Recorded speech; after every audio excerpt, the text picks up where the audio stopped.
sa niečo spýtať, alebo... No, neviem úplne, akú máte vy predstavu, ale my máme takú predstavu, že v podstate včera ste uverejnili viacero článkov, v ktorých boli spomenutí explicitne proste slovenskí branci. A drvivou väčšinou tých informácií sa nielenže nestotožňujeme, ale sú naozaj veľmi, veľmi očierňujúce a veľmi negatívne, pretože nazval by som to až klamstvami.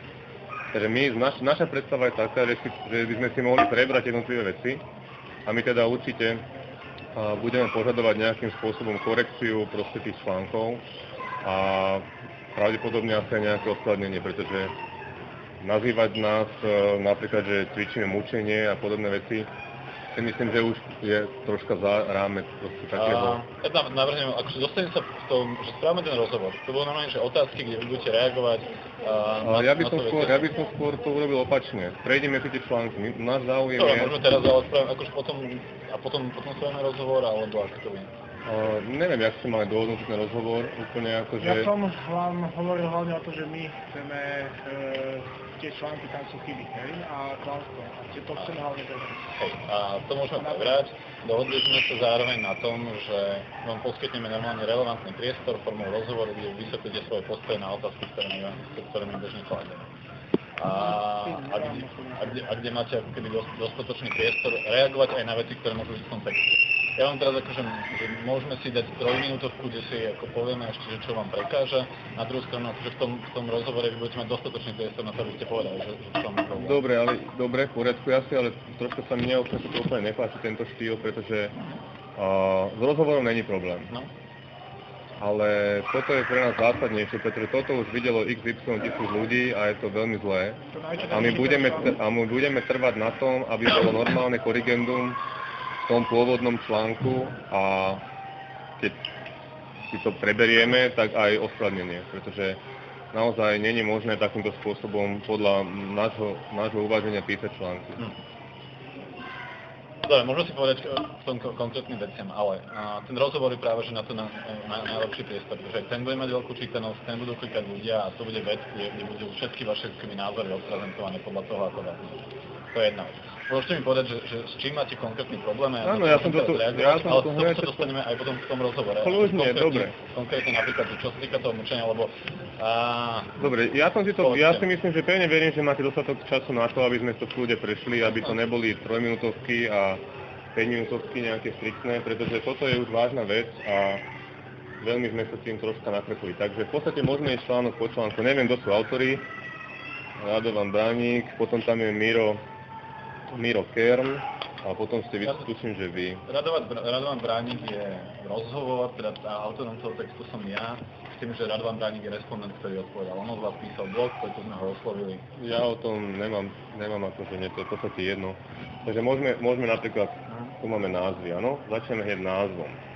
Branci ho volali k sebe, dvojbodka, trénovali v Rusku, na Ukrajine bojujú šiestky. Tak to je klamstvo. A je to tvrdenie Radovana Bránika. Ja viem, ale je to klamstvo proste. Jasné, ale hovorí sa Radovan Bránik. A preto vám dávam, viete, že k tomu sa ako keby teraz sa chcem dostať, že ja nemôžem ako keby teraz hovoriť za niekoho, kto je respondentom ako keby rozhovor. No pozor, to nie je určené, že to bol napísané rozhovor, to ani priame reči udaná nič podobné. To sú otázky odpoveď, na ktoré reagujete, na to nie je. No to je jedno. To je jasné, že to je rozhovor. V podstate nemusíme sa tu točiť. V podstate ide o to, že trošku je také alibistické, že vy si predstavte, že ja by som napísal o vás rozhovor, kde napíšem veci, ktoré mi nesúhlasíte a vy vlastne poviete, však to je jeho názor, no tak proste, čo ja mám s tým, vlastne ja som dal rozhovor. No ale ja súhlasím, že preto vám treba dať jednoznačne veľký priestor, kde vy môžete reagovať na tvrdenia aj Radovana Bránika. Dobre, tak Radovana Bránika preskočíme, plne v pohode, nemám s tým žiadny problém. Okay. Dostaneme priestor, pretože neviem, či sú to konkrétne citácie, čo Radovan Bránik hovoril, alebo sú to prepisy. To je autorizovaný rozhovor, to znamená, že ja som prepísal rozhovor, ktorý sme viedli spolu a on ho autorizoval ako svoje vlastné tvrdenia, ktoré vždy reagujú na otázku. Lebo je to dobre, v poriadku, ako je to dosť také tendenčné, napísané typu ja som mohol porovnávať a hneď sa tu spomína Kotleba a už do nekonečna to točí vlastne o Kotlebovi a pritom akože o Brancoch sa tam nehovorí nič, len celé to je o Brancoch, ale pol textu je proste o Kotlebovi. A Ale chápete, že to je jeho odpoveď na Dobre, otázku, že vás pozná, že s vami má tak klame proste. a napísal o vás blog. Dobre, tak ideme k tomu teda... Presne vy môžete povedať v rozhovore. Ideme k tomu, čo je teda z vašej dielne. Miro Kern. Môžeme to prebrať? Áno, jasné. Takže Miro Kern. Cvičia mučenie, klamstvo. Tohle sa samopali správne. Vychovali bojovníka pred Donbass. Klamstvo. My sme nikoho nevychovali. Prečo takéto náspis? Môžem vysvetliť. Znovu. Radovan Bránik, o tomto sa môžeme rozprávať. O Bráníkovi sa nebavme. Nie, nechceme dohovoriť. Radovan Bránik hovorí v rozhovore, že z toho, ako on pozná slovenských bráncov, tak cvičili odolnosť a zároveň aj techniku waterboardingu, čo je mučiaca technika. Z toho vychádza ten nadpis.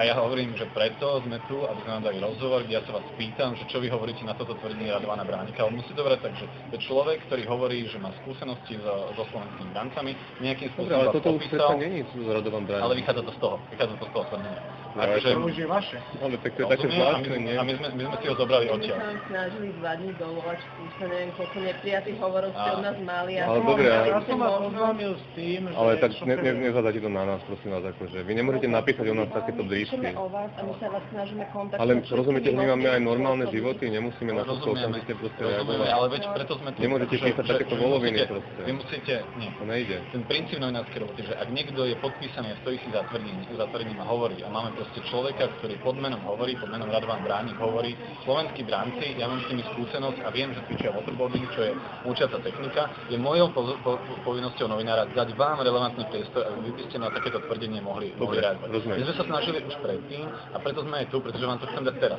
Vy mi teraz poviete, je to nezmysel, je to pravda, Bránik s vami nikdy nebol v lesoch. Dobre, rozumiem. Prečo potom ale vzniklo ďalšie 4 články na základe nejakého Radovana Bránika, kde sa stále proste píšu takéto voloviny? Nebolo len na základe Radovana Bránika. No tak ste teraz povedali, že konkrétny článok sa odvolával. Hovorím o tomto konkrétnom citáte. Dobre, fajn. Na Bratislavskej Kolibe, mieste, kam chodia, počúvate tú vetu proste, čo to je úplne akože... Ja neviem, či si myslíte, že my sme úplne akože hlupočky alebo čo, ale na Bratislavskej Kolibe, mieste, kam chodia matky na prechádzky s deťmi, samozrejme emócia tam proste nechybí, lebo matky s deťmi, stojí pri bufete skupina mladých mužov, majú rovnaké uniformy a na pleciach podobné samopaly, ako používa slovenská armáda. Fajn. Takže článku o slovenských bráncoch. Vám vyjadroval, v tom rozhovore sa tam neboli. Neboli mi sa tam rozhovor. Toto som na to odpovedal, že sme tam neboli. A je V to dobe tam? sme boli do Modre. Máme na to jednak dokumentáciu a tak ďalej.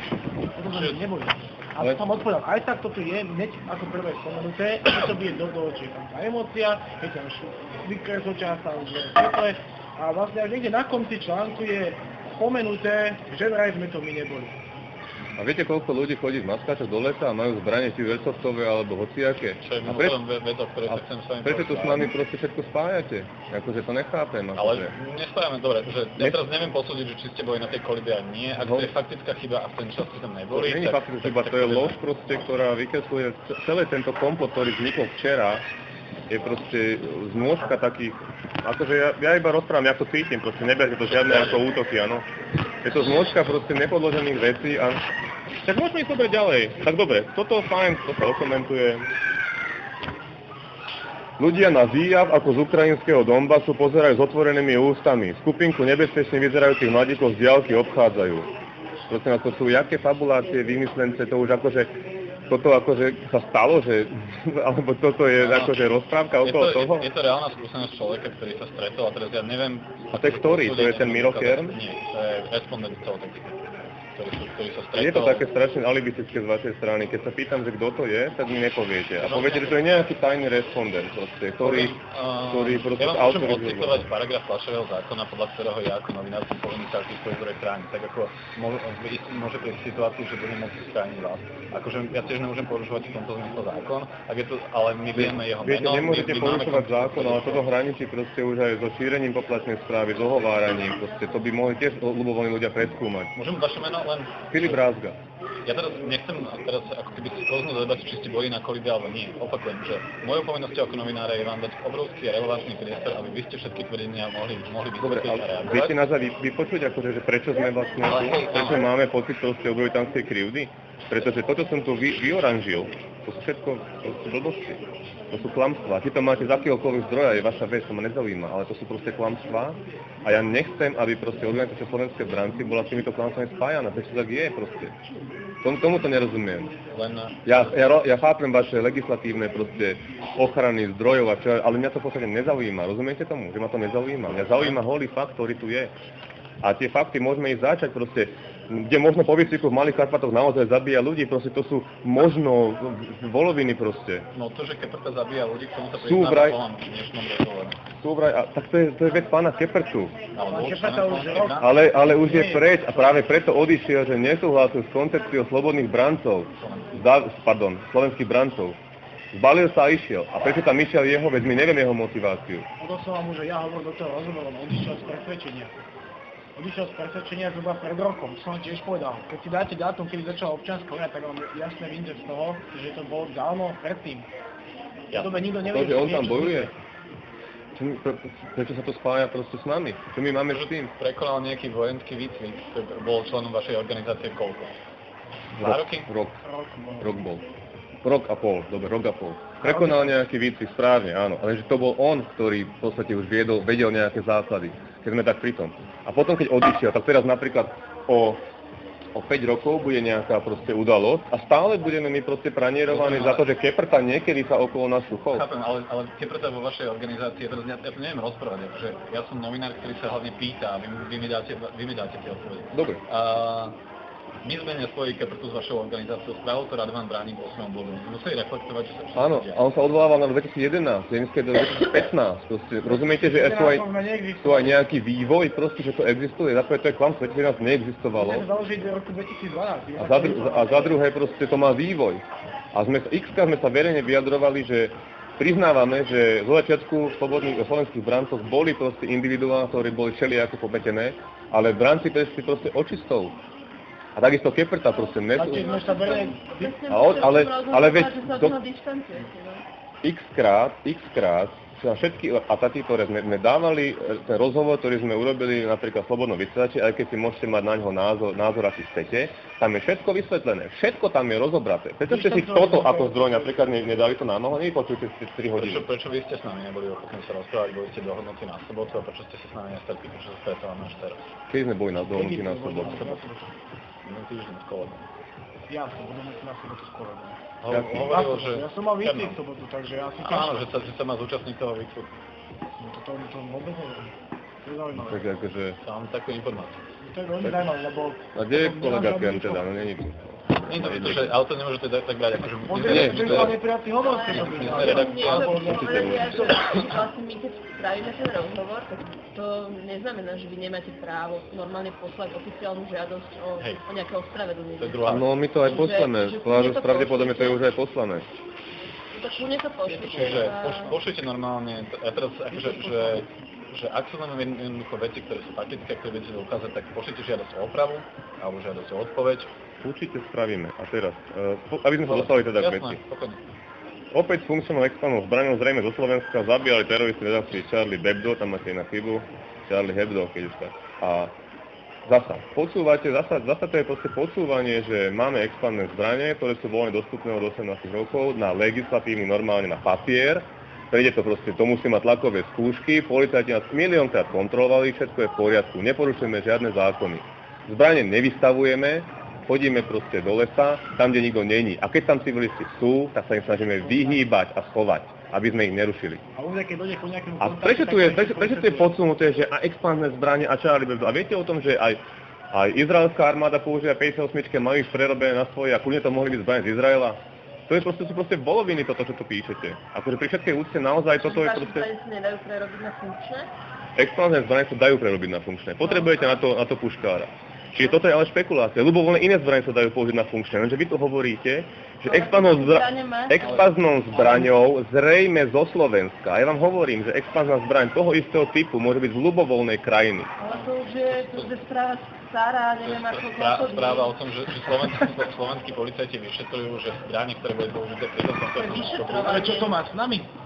Presne tak, prečo sa to objavuje proste táto informácia, že touto zbraňou, ktorý ktorými cvičia slovenskí bránci, sa zabíjalo Charlie Hebdo. Kolega tam dal kontext, čo sú to expanzné zbrane. Ako príklad, že zbranie je legálne dostupná v republike. Len teraz, aby sme zase pochopte, vy nechodíte zase do lesa sadiť tam stromčeky, chodíte tam s nejakým typom expanzných zbraní a jednoducho akože teraz, pretože ten kontext, o ktorom sa bavíme, že my sme nespravili z ľudí, ktorí chodia len pomáhať pri povodniam, keby ľudí, ktorí sú zároveň nejaká paramilitárna jednotka. Akože vy chodíte so zbraniami do lesa a môžeme sa rozprávať o tom, že existujú rôzne pohľady na to, že do akej miery ste rizikoví alebo nie. S tým, že jedným z tých pohľadov je pohľad Radovana Bránika, ktorému my sme dali doteraz priestor, a jedným z tých pohľadov bude váš pohľad, ktorému my dáme tiež relevantný priestor. No pozor, nikde nehlasí jedna skupina, ktorá sa cvičí na nejaké, ako tam píše on, že hovoríme, že cvičíme sa len na povodne a zasahovanie pri kalamitách. My vždy hovoríme, že sa cvičíme aj na riešenie krízových situácií a aj na narábanie so zbraňou. Nikdy túto informáciu nepovedali, že by sme sa cvičili len na povodne a tak ďalej, ako tam ten Radovan Bránik hovorí, hej? Taktiež klamstvo. Ďalšia vec. A čo je na tom zlé, že máme tie expanzné zbranie, vy tu hovoríte, keby to bolo niečo zakázané, ako keby to bolo niečo trestné, ale to je všetko podľa zákona Slovenskej republiky v rámci zákona. Takže čo je na tom zlé, ja ako občan Slovenskej republiky mám právo tú zbraň kúpiť, lebo ten zákon mi to právo dal. Rozumiem. Takže vôbec nechcete odsadzovať za to, že tú proste zbraň mám, to je moja slobodná voľa, že si niečo také kúpim, lebo to chcem. Spokojne, ale ja hovorím, že potom rozprávame sa v tom kontexte, že vy nechodíte do lesa na huby. Akože chodíte tam cvičiť streľbu a potom zase sa nemôžete čudovať, že... Ako streľbu, to si zasa vkládate, ale to není pravda. To není pravda, že my tam chodíme cvičiť streľbu. To vám povedal kto? A to je všetko súčasť. Nechodíte tam aj cvičiť streľbu? No do lesa nechodíme cvičiť streľbu, pretože sme to robili. A okrem toho, jednak to je v rozpore s polovníckymi revírmi a s nejakými urbariátom, jednak to musí podliehať schváleniu na obecnom úrade a jednak to nerobíme. Takže kto vám to povedal? Že my chodíme strieľať do lesa, jak blbci, proste plašiť zviera, niečo druhé. Chodíme strieľať na strelnicu. Zasa v medziach zákonu Slovenskej republiky. Však my sme proste idioti. Prečo si myslíte, že my teraz bude nejaká rodinka a teraz na ňu niekto vybafne a bude tam strieľať expanznou zbraňou? To je proste fronta, proste odveci. Jasné, rozumiem, v pohode. A to je zrovna tá vec, ktorú vám chcem dať priestor, aby ste to povedali. Ja len sa snažím, ako keby to zasadiť do kontextu, že úplne ľudské teraz vezmite, že ako náhle vidí niekto na videu alebo na fotkách jednoducho skupinu 20 mladíkov, maskáčov s nejakým typom zbraní v lese, že to vzbudzuje istý typ emócií. Takže vy sa zase nemôžete čudovať. Áno, ale keď tomu napíšete takýto podporný text, ja sa ani nedivím. Videli ste tú diskusiu pod 20 článkami, že nás tu povešať a poslať deportovať do Ruska? Videli ste tú diskusiu, čo ste vlastne tými článkami urobili? Koľko ľudí teraz dobre im tam a treba ich proste dať do basy a zčernajú a podobné. Čo ste spravili s takýmito článkami? Bez toho, aby sme dostali vôbec akože teraz áno poplnuté, keď už je 3 dní sa o tom proste... Takže sme sa vám dať priestor minúty, že to nám nemôžete vyčítať. Ale akože, rozumiete, my vám to nevyčítame. Snaha jedna vec, otázka je, že aké toto má dôsledky. Preto sme aj tu. Pretože keby to bolo hopla hejsa, tak viete čo poviem, mávneme na to rukou, ale nie je to hopla hejsa. Pretože si pozriete diskusie, je ich viac než 300 alebo 500 alebo koľko. Je to aj na maďarských novinách prevzaté. Dneska to bolo v aktualitách, včera to bolo v RTVS. A všade hovoríte, akí sme proste asociáli. A patologicky proste degeni, ktorí chodia a strašia deti a strieľajú a schovávajú sa za nejaké povodne. A to není pravda. A vy hovoríte, že je v tom emócia. No je v tom emócia. Pretože takýmto podporným článkom tú emóciu práve vyvoláte. Vy keď dáte priestor Braníkovi, dobre, znova dostávame priestor, blablabla, vy napíšete, že a znova furt sa vyťahuje ten Tisov proste, jak blbí, proste miliónkrát sme na to reagovali. Napíše sa, že sa tu zabíja ľudí a že domobrana vychovala vrahov aj do Donbasu a neviem čo. Proste, tak sa nečudujte, že z toho je potom emócia. Ale vy sa zase nečudujte, že keď člen vašej organizácie, ktorý sa cvičil v boji... To je bývalý člen, on odišiel, rozumiete? Ale bývalý člen vašej organizácie, ktorý cvičil v boji v lese, ide bojovať do Donbasu s tým, že náš respondent, ktorý pod menom hovorí, že minimálne ďalší 6 členovia... Viete o tom, že bývalý člen OSZR bojuje v Donbasse, to je už overené známe? Máme zakázať OSZR, je to nebezpečné OSZR? Je som teraz spájana na OSZR? A viete, že Slovák z Nitry alebo Trenčína, ktorý je trestaný na Slovensku, bojuje v batalióne Azov? Viete o tom, že vraždí ľudí a napísal dokonca verejne, že vojna je pre neho droga? A proste to je to divné. My sme zaprosili, tam písal sa o viacerých prípadoch. No, písal sa inak trošku. Ako? Viete, že... Ale okej, akože... Dobre. Uzavrieme to, no, hovorte ďalej. sú vraj apolitickí. Ja napríklad nerozumiem, keď ste písali, sú vraj apolitickí, tak akože koľkokrát máme povedať, že sa nesnažíme riešiť politickú situáciu na Slovensku a nesnažíme sa vmešovať. Keď raz deklarujeme, že sme apolitickí do prdele, tak prosím vás napíšeme, že sme apolitickí. A nepíšeme, že sme vraj apolitickí. Do toho vnášate proste pochybnosti. A nečudujte sa, že ľudia potom spekulujú, že to sú určite nejakí náckovia, alebo tam sú proste vymetenci. Niektorí, rozumiete proste, že je to, ale ja som to citlivý, pretože ale my nemôžeme napísať, že ste apolitickí. My hovoríme, že vy hovoríte, že ste apolitickí. Dobre, tak napíšte, že hovoria, že sú apolitickí. Prečo napíšte, že sú vraj, ale to je jedno. Vraj sú bežne, a to je jedno. OK, súhlas. Dobre, ideme ďalej. Môžeme to napísať bez vraj. Akože tu nejde o to slovičko vraj. Ide o to, ako ten článok celý vyznieva. Ide o to, že proste celé to vyznieva, akože sme proste partička sociopatov, ktorí, tuto som sa dočítal, že sme proste, tu robíme 5. kolónu Ruska a sme napojení proste na KGB alebo na Putina a priamo tuto... Ja ten dočítam, niečo tu dostaneme k tomu. Odozda našivku, aj keď vyjadrujeme budúci predstaviteľ skupiny veľké operatívne. Akože, dobre, toto furt do kolečka. Slovenskí branci nie sú jediní. Fajn. Veľký názov. Slovenskí branci nie sú jediní. A potom píšete o vzdore, o dobrovoľníku a všetko možnom. Do prdele, prečo nenapíšete proste do nadpisu o dobrovoľníkoch? Prečo všetká tá negatívna emócia, ktorá tu je v tom článku, je v nadpise slovenskí branci? Moment, máte tam informáciu, že napríklad včera v RTV sa vyjadrilo ministerstvo vnútra, že nie sme pravicová extrémistická organizácia? Je to opýtané vyjadrenie ministerstva vnútra, napríklad. Viete, čo je oficiálna správa o extrémizme ministerstva vnútra? Ktorého roku? No, presne tak, ale sme boli vyčlenení odtiaľ. Áno, už my nevpadáme medzi pravicové extrémistické organizácie. To je klamstvo, priame klamstvo. Takže vy tu napíšete, ja som to poznačil, že z ktorého roku oficiálna správa. Môžete si to updateovať, pretože potom naozaj to vyzerá tak, aký sme boli zaradení, všetci o tom vedia a my to pobehujeme proste po lese.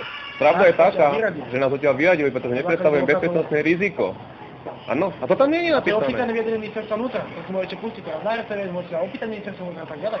Takisto Kaliňák jasne povedal, že proste nevie o tom a nemá vedomosť, ani nebude mať nikdy vedomosť o tom, že slovenskí branci porušujú proste zákony, pretože neporušujú zákony. My robíme všetko preto, aby sme neporušovali zákony.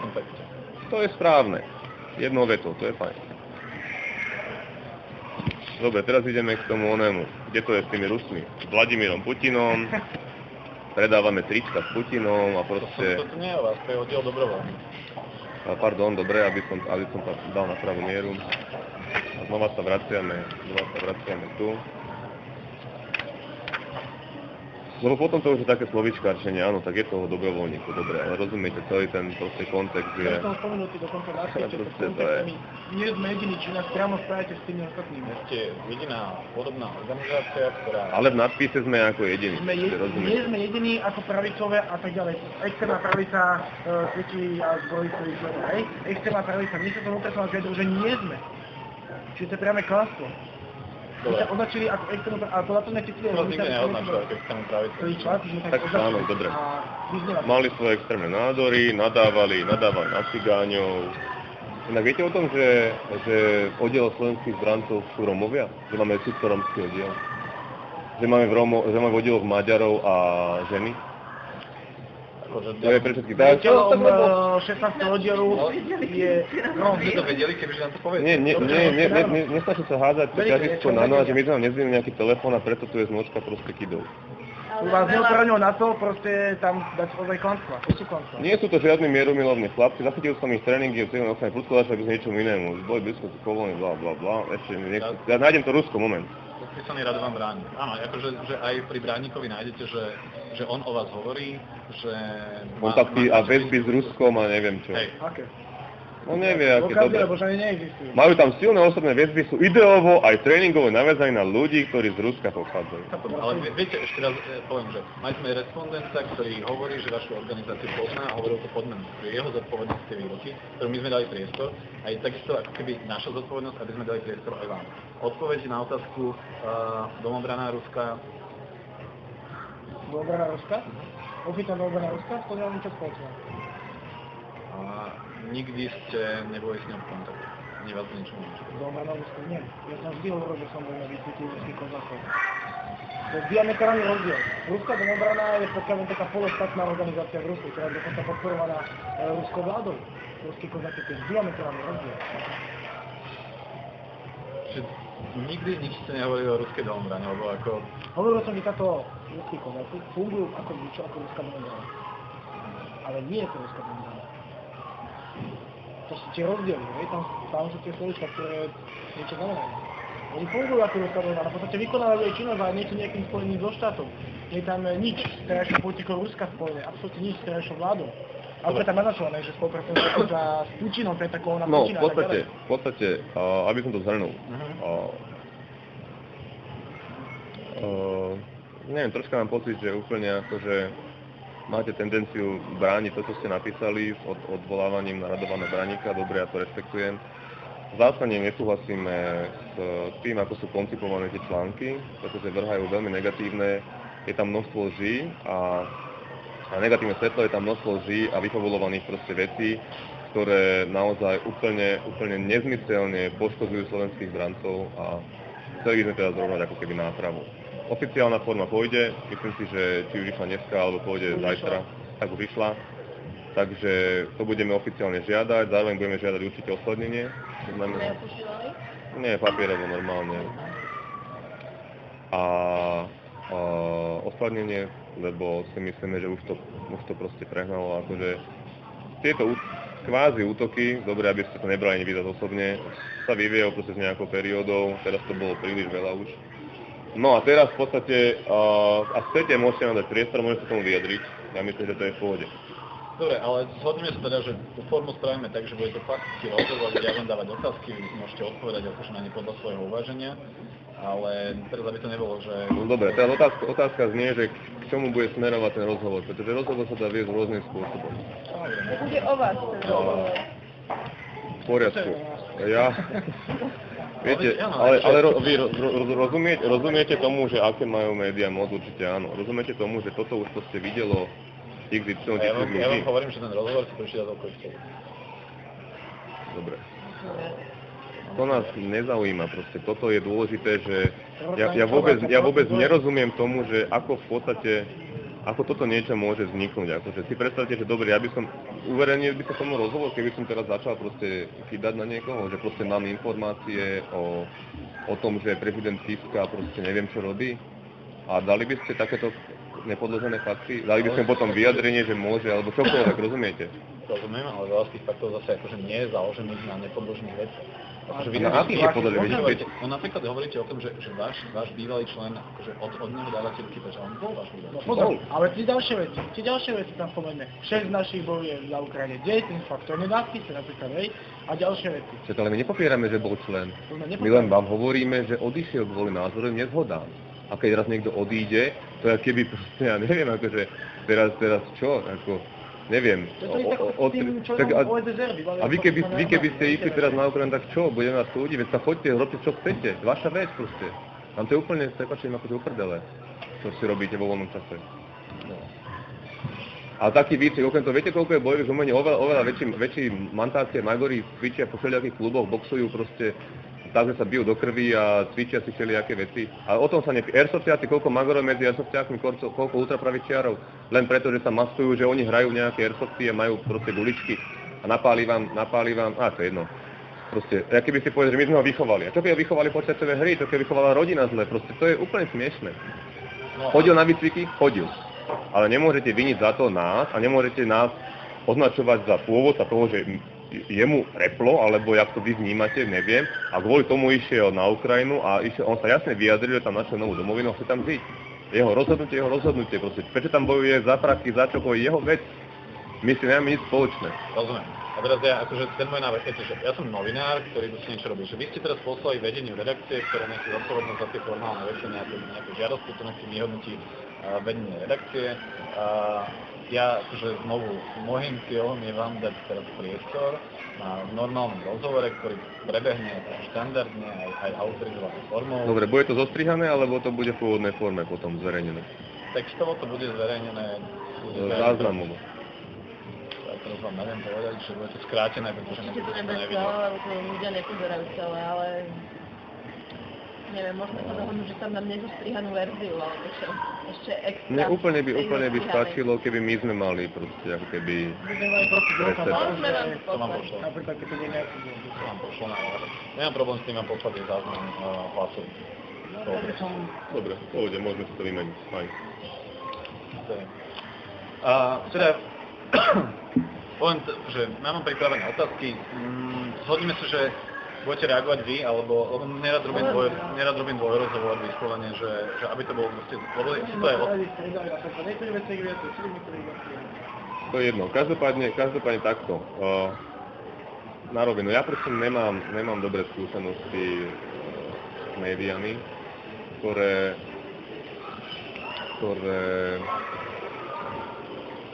snažia možno tým rozhovorom niečo niekam dosunúť, dotlačiť, aby proste boli binárna informácia typu proste či to, či hento, čo bude, takéto fabulácie v budúcnosti, neviem čo, dobre?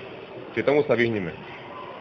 Dajte nám priestor na to, a to takto aj vy cítite, aby sme sa mohli obhájiť v tom, čo ste o nás popísali, v súvislosti s nejakým proste vašim zdrojom. Dáme to takto, že ja sa budem pýtať vo všeobecné otázky na milión vecí, lebo akože chcem, aby ten rozhovor bol veľký a spýtam sa aj na tie konkrétne tvrdenia, ktoré odniejú v tých textoch, aby vy ste sa mohli k nim vyjadriť. To je podľa mňa férový prístup, ale akože teraz sa nemôžete čudovať, že sa vás pýtam, že aké zbranie používate. Ale zároveň je to priestor pre vás, aby vy ste vysvetlili, aké to zbranie používate. Ja sa vás budem pýtať na vaše názory, lebo keď hovoríte, že ste apolitickí, tak povedzte mi, že či ste. Len preto, či ste kvôli tomu, že... Ale musíte rozlišovať názory slovenských brancov ako proste nejaké entity a názory nás dvoch súkromných. To sa tam musí proste... Však to oddelte. Dobre, oddelte. Takže ja vám nebudem teraz diktovať tie odpovede. No jasné, to ani nebolo dobre.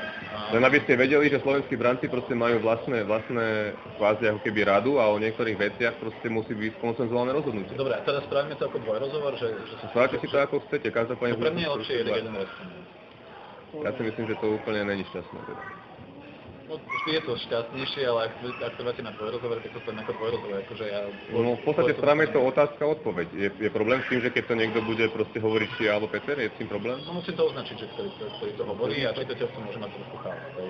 A táto dáme dve fotky. Áno, akože spravíme to, ale ten dvojrozhovor je vždycky čiste formálna vec, to je trošičku chaotickejšie pre, akože ťažšie pochopenie pre čitateľa. Ak si myslíte, že tak s tým komfortnejšie, ja tu nemám problém. Takže v pohode spravíme to ako dvojrozhovor. A vy si za šéf slovenských brancov? On je predseda, ja som staršina. Tam To vám kľudne môžeme vysvetliť, ako to funguje. To bude aj tá otázka. Ale v podstate Peter je teraz predseda. Proste volený. No môžeme. Ešte jednu.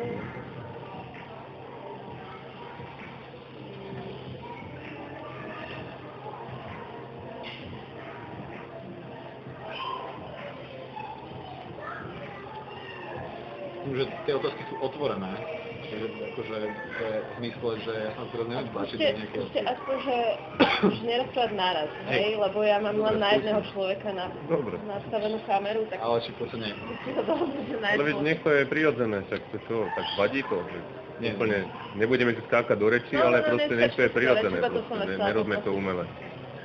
Dobre, tak začnem úplne veľmi jednoduchou otázkou, že ako ste sa dostali k slovenským brancom a kedy to bolo a vlastne, že aká je vaša funkcia?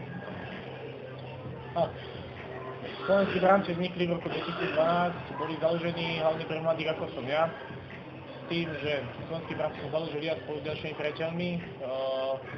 Vadil nám stav dnešnej mládeže, ktorá nemá žiadny nejakým spôsobom nie je vychovaná v disciplíne, nejakým spôsobom nevychovaná k pôvodným tradíciám, pôvodným hodnotám národa. A aj toto nejakom mladému vadilo. Bola zrušená povinná vojenčina, ako všetci vieme, a už napríklad v ústave je spomínané to, že občan Slovenskej republiky by mal vedieť, aby mali byť pripravení na obranu vlasti. Áno, toto tam je v ústave, to si môžete vyhľadať. Takže práve aj toto je jeden z dôvodov, prečo sme sa rozhodli, že chceme sa pripravať na to, aby sme ako mládež jednak boli disciplinovaní, jednak mali úctu svojej vlasti, vedeli dejiny, vzdelávali sa, uctievali pôvodné hodnoty, tradície, boli pripravení riešiť krízové situácie, pomáhať tam, kde je treba a tak ďalej. Čo to prakticky vlastne znamená? Čo bránci robia? Keď vy viete povedať ako keby náplň tej organizácie, ale teraz akože z pohľadu bežného člena, že čo to pre člena znamená, čomu sa vlastne venuje a čo tam všetko robíte? Ja by som sa teda ešte predstavil. Ja som teda Filip Brázga. A k brancom sa dostal pred 2 rokmi. Momentálne moja funkcia je staršina, to znamená, že starší člen. V porovnaní s ostatnými brancami mám teda oveľa viac rokov. A 35. A dôvody, prečo jak som sa vlastne stretol so slovenskými brancami, tak to bolo jednoduché, proste cez internet. Jednoducho napísal, vtedy som Petra nepoznal, napísal, došiel na výcvik a porozprával sa z očí v oči, že o čom to je, aby som nemal teda skreslené a z nejaké reprodukované informácie, tak som na vlastnej koži vlastne chcel zistiť, že o čom to je a kam to smeruje. A teraz v tej otázke, už som to zabudol aj, ako bola tá otázka? Veľmi jednoducho skúste z pohľadu člena vlastne povedať, čo vlastne robíte v tej organizácii. Dobre.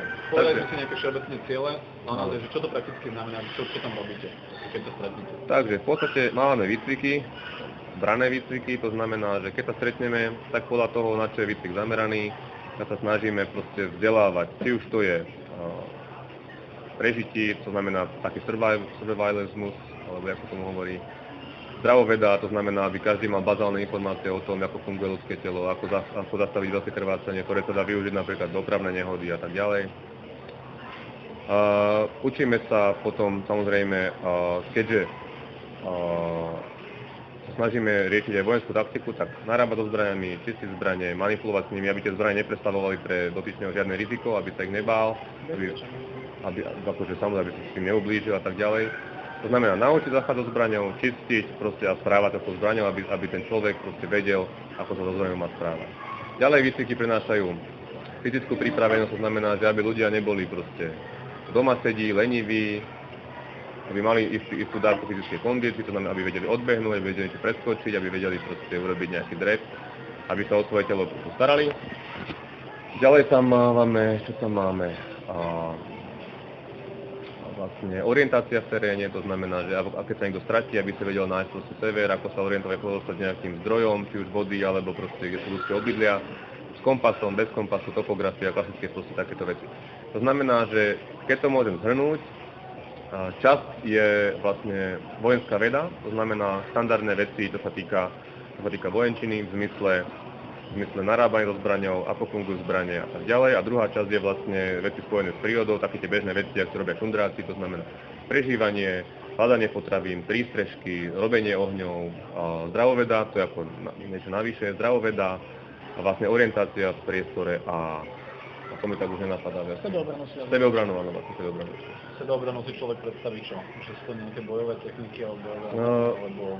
Sebeobrana predstavuje to, že vlastne človek sa prvotne učí a vlastne nie, že úplne dokonale zvládnu, pretože tie výcviky máme každé 2 týždne, to sa akože nedá niečo extra super naučiť, ale v podstate principiálne mentálne sa doceliť tomu, že môže sa stať aj v bežnom živote, že bude vystavený nejaké konfrontácie, nejakému konfliktu, aby neprepadol panike, aby naozaj minimalizoval možné proste útraty, ktoré s tým sú ako keby spojené.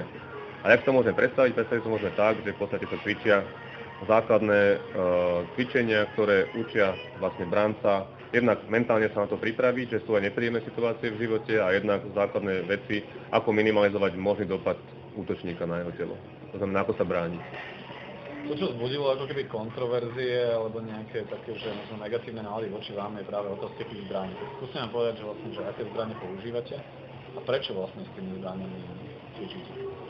Slovenskí branci používajú, jednak sú to expanzné zbranie, sú to zbranie určené prevažne na výcvik, sú to zbranie, ktoré sú upravené tak, že táto zbraň nemôže vystaviť reálny náboj, sú odborne znehodnotené. A sú označené ako cvičné. Tak. Sú to zbranie, ktoré sú na Slovensku voľne dostupné do 18 rokov. Samozrejme, tieto zbranie majú certifikáty, že boli zhodnotené odborne a tak ďalej, že teda nemôžu sa prerobiť nie sú schopné prerobiť. A sú predávané na občiansky preukaz a normálne dokladované, kto je vlastník.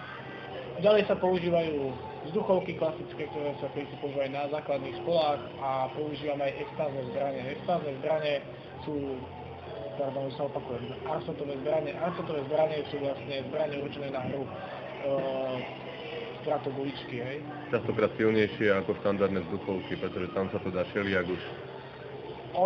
Tieto zbranie slúžia hlavne na to, aby sa človek naučil bezpečnej manipulácie so zbraňou, čiže sa tam cvičí jednak čistenie, tie nadpaladné postoje, cvičí sa, ako sa o tú zbraň starať, ako ju rozoberať a tak ďalej a tak ďalej. Potom sa ďalej cvičí streľba. Ako sme povedali, slovenskí branci nikdy nepovedali, že sú zameraní len na riešenie nejakých povodní, alebo kalamít, alebo tak a tak ďalej, čo vlastne bolo pouvádzané. Slovenskí branci sa cvičia aj na riešenie krízových situácií. Jednou z krízových situácií je aj takže rieši sa aj na riešenie krízových situácií, čiže tam je aj tá dodobná zároveň s týmto termínom potrebná.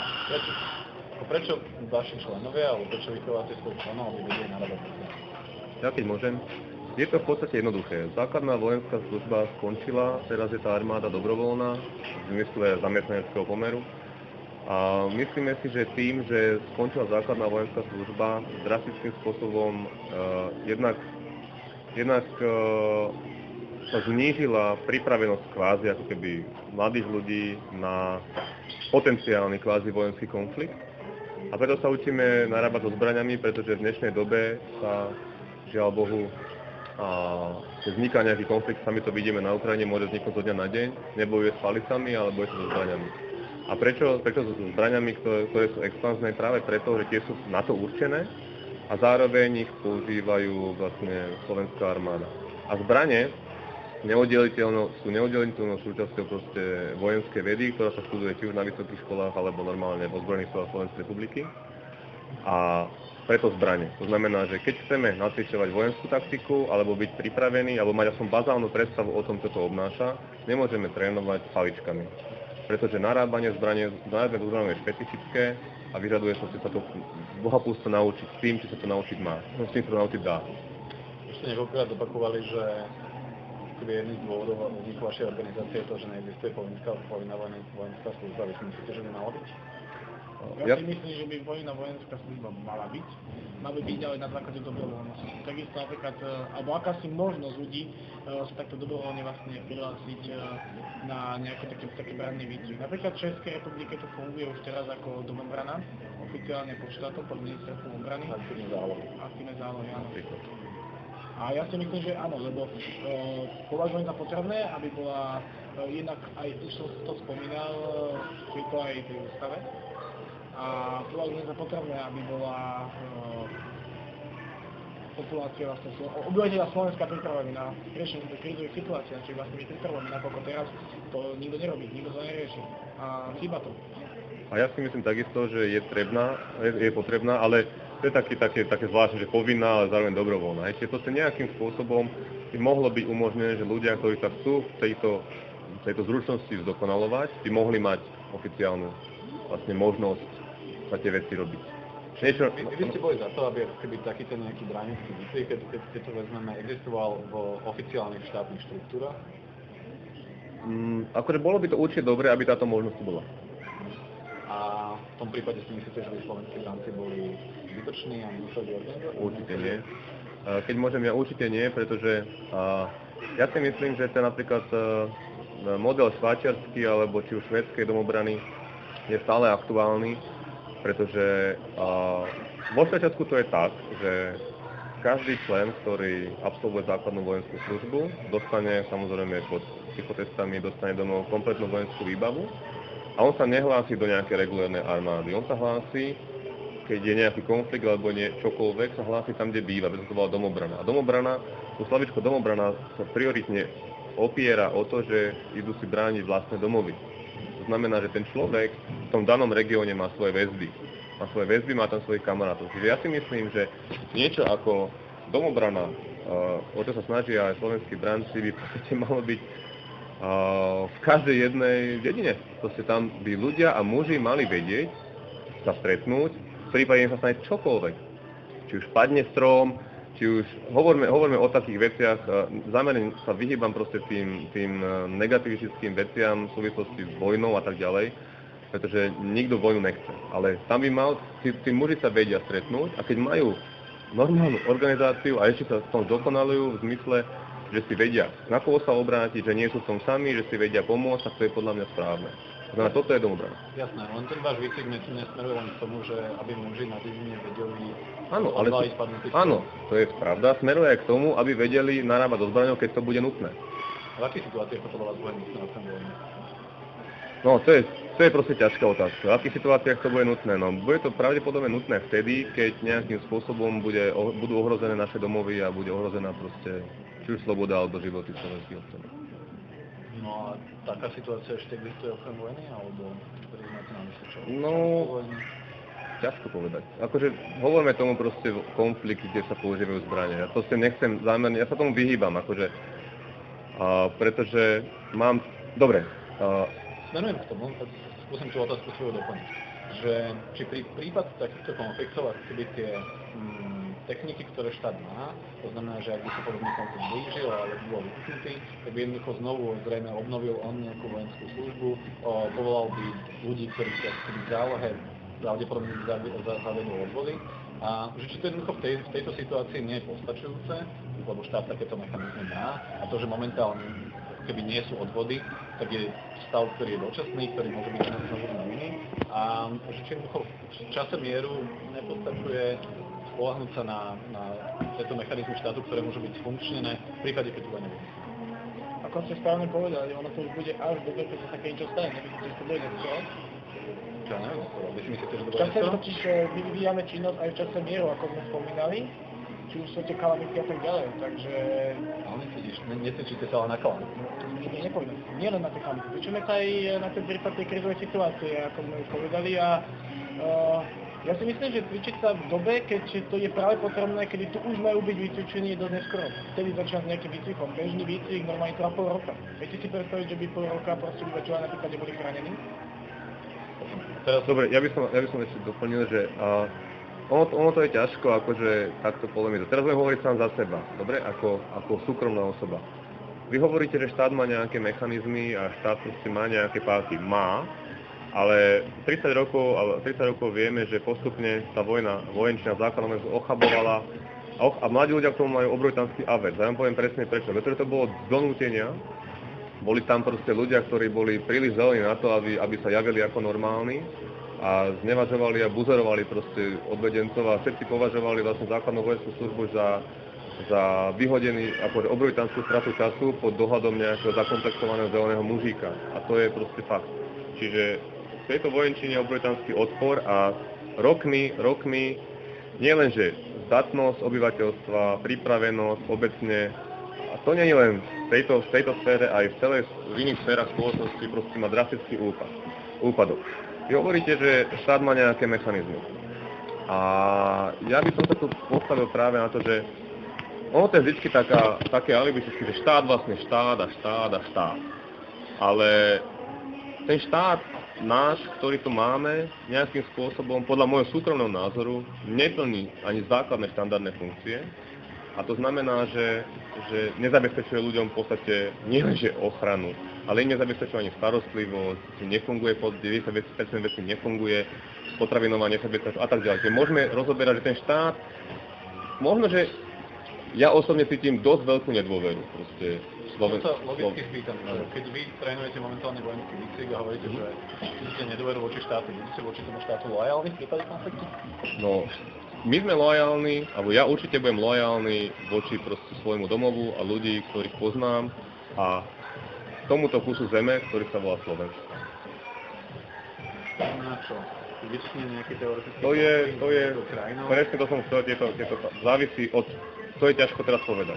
Ak ma budete tlačiť do odpovede, že čo budem robiť, keď tu vypukne vojnový konflikt, neviem, možno sa pridať na stranu Číňanov, ja netuším.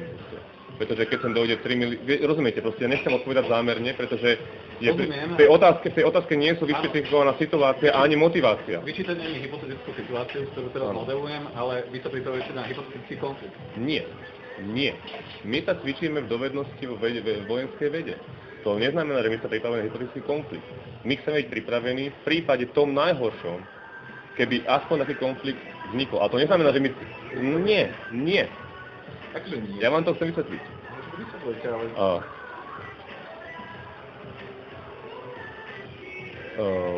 Takto.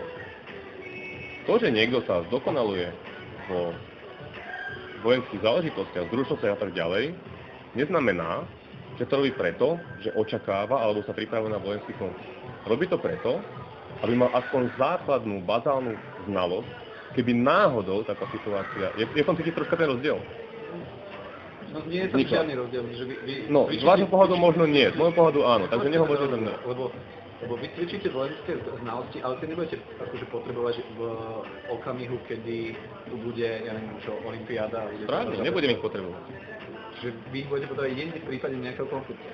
Ja ich budem potrebovať jedine vtedy, keď si daná situácia bude vyžadovať použitie týchto znalostí. V prípade akéhokoľvek konfliktu, dobre, hovoríme tomu konflikt, ale to neznamená, že cvičím preto, aby som to použil v prípade konfliktu. Dobre, asi sme sa zamotali, dobre. V podstate, ak v tom nevidíte ten rozdiel, tak asi nemám takú silnú zásobu, aby som vám to vysvetlil. V podstate, cvičiť, či už sú to bojové umenia alebo vojenskú taktiku, môže to byť aj proces sám pre seba. Takže seba dokonávania. Napríklad. A pripravenosť na nejakú situáciu, o ktorej nikto nič nevie. Nejaký konflikt. Nie, ako viete, že je veľmi relevantná otázka, pýtať sa, že na čo to robiť. Akože to je, možno, že sa motáme, ale keď sa trénujem na výcvik, že situáciu, ktorá bude extrémna, trénujem zároveň boj so zbraňou, ale aby som s ňou vedel narábať, trénujem nejaké keby vojenské svoje schopnosti, tak trénujem ich na niečo. Ale trénujem prvú pomoc preto, aby som vedel, že keď bude búračka na diaľnici, aby som niekomu vedel pomôcť, tak aj tieto schopnosti ako trénujem asi pre nejaký cieľ, ja som vedel ten váš cieľ. Dobre. Ja vám nič nepodpíšem. Dobre, takže...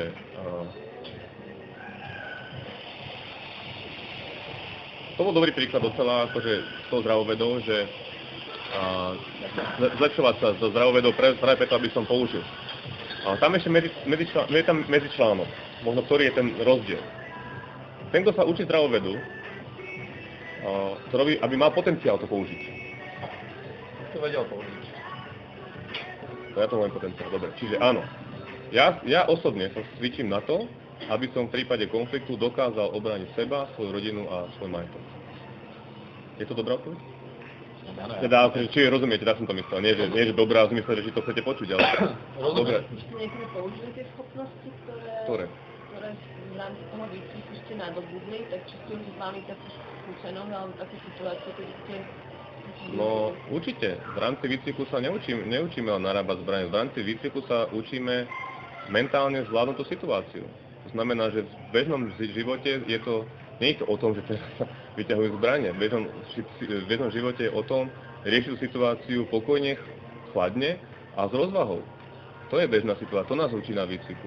To neznamená, že teraz musíte to nejakým spôsobom stále viesť za tým zbranie. To proste zbranie sú len prostriedok na to, ako interagovať s človekom, ktorý napríklad tie zbranie má. Hovoríte, že médiá vás so zbraniami spájajú a vyčítate to nám to. A chodíte do lesa so zbraniami, alebo ako ich používate v lese, ako ich používate na verejnosti? Ešte k tomu, že vyčítate nám to. To není pravda, že vám vyčítali. My sme vám vyčítali niečo úplne iné. My sme vám vyčítali, že podsúvate informácie o tom, že používame zbranie, ktorými sa možno vraždilo v Charlie Hebdo, čo už proste je divné. Používame zákonom umožnenú držbu, alebo zbranie, ktoré sú zákonom umožnené, expandné zbranie, ktoré sú určené na cvičenie. Otázka znie, či chodíme s nimi do lesa. Chcem povedať ty, alebo ja už som toho... Za akých okolností používate? Dobre. Tak. Ideš? Dobre. Ako ja som to trošku aj načrtol, hej, v tom lese. Tu sa minule sa tu spomenula, že proste v lese strieľame. To nám zákon neumožňuje, ako sa to nerobí. Či nestrieľate? Nie, v lese sa nemôže strieľať, to je protizákonné. Zbranie v lese, ak máme vojenskú taktiku, používajú sa na to, aby stimulovali, aby si ľudia zvykli s nimi narábať, aby si zvykli o to, že budú mať pri sebe, aby si zvykli zodpovednú manipuláciu s tými zbraniami, hej, dlhodobu, áno, čiže nemierí na človeka a tak ďalej, hej, nemať prvá na službu, stará sa to zbraň a tak ďalej. To sú veci, ktoré vlastne sa učia v tých lesoch. Jak si spomínali, je to spomenutá, že strašíme tu s tým malé deti s mamičkami a tak ďalej na verejnosti. Nie. Tie zbranie sú zakryté, podľa zákona sú zakryté, lebo musia byť zakryté na verejnosti tak, aby nevyzerali ako zbrane.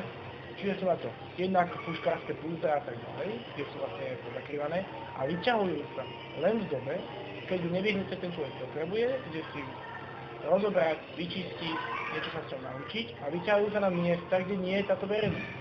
Čiže nestalo sa vám, že ste stretli civilistov niekde v lese, ktorí tam boli na hubách alebo na výrobách? Tam sa stalo, že bol tam hubár alebo niekto. Takýmto nereagoval? človekovi sa to normálne vysvetlí a nestalo sa nám, že by reagoval podráždené, nervózne alebo niečo podobné.